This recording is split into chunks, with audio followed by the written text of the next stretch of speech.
"You shouldn't have come," my mother muttered, slicing carrots without looking at me. My father didn't even pause from scrolling. "It's not like anyone missed you last year either." The knife hit the board again. Chop, chop, chop. Louder than necessary. Not violent, just deliberate. I smiled, placed the gift bag on the counter, said nothing, then turned around, walked out, quietly. 30 minutes later, my phone buzzed. First, cancellation confirmed, the florist. Then, joint account access removed, the bank. I exhaled, felt something deep inside finally shift into place. They always made me the outsider. Now, I simply made it official. Growing up, I thought families were supposed to be loud, messy, full of love. Mine was loud, sure, but the love came with terms. I learned early that silence kept me safer, that crying made things worse. Birthdays were skipped, achievements ignored, only presence expected, not personhood. Still, I tried. I saved every voicemail, every card, chased every flicker of warmth, until last Christmas. That was when I showed up with gifts and a homemade pie, only to find my sister opening hers, my parents smiling, glasses clinking. No chair for me, no stocking, no pie dish left unwashed. I stood in the doorway with a bottle of wine and too much hope.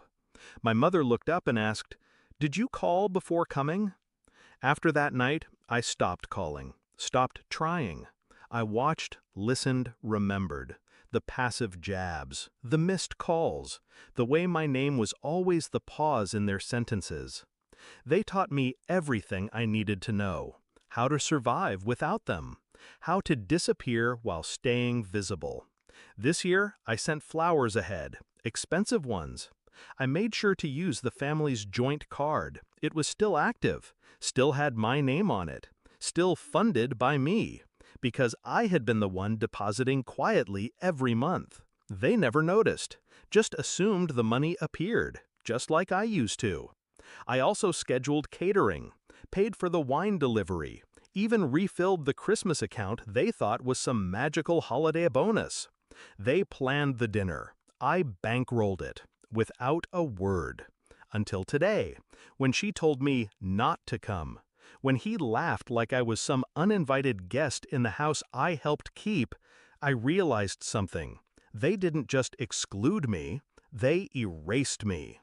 But not before I made sure every trace of me mattered. So I smiled, left the gift bag with the receipts inside, the ones showing who really paid for the holiday joy. Then I walked out, drove straight to the florist, canceled every flower delivery for the week, called the bank, revoked access to the joint account, transferred the balance, my money, to my private one, closed the card, called the caterer, told them the order was fraudulent, gave the security code from the joint account. Voila, null and void. At 6:42 p.m., my father called. "Why would you do this?" I picked up. Let him sit in silence for 2 full seconds. Then I said, "Because you taught me how to." He sputtered something about betrayal, about timing, about ruining Christmas.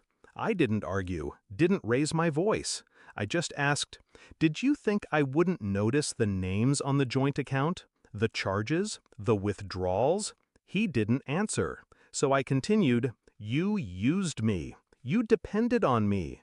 But when I showed up, you made me feel like a stranger." "You are a stranger now," he snapped. "Good," I said. "Then I don't owe you anything anymore." They spent Christmas Eve scrambling. No dinner, no gifts, no flowers, just tension. And silence, the kind I'd lived with for years. They tried calling again on New Year's, left a voicemail. "This family is falling apart." I didn't reply, because they were right. It was falling apart, but only for them. I'd never been part of it to begin with. I was just the one holding the scaffolding. This time, I let it fall. Funny thing about being forgotten, it teaches you how to remember yourself. And this year, for once, I celebrated in peace. Quiet, alone, but not lonely. Sometimes revenge doesn't need a scream. It just needs an exit, one with the door left wide open, so they can see exactly what they lost and exactly who walked away.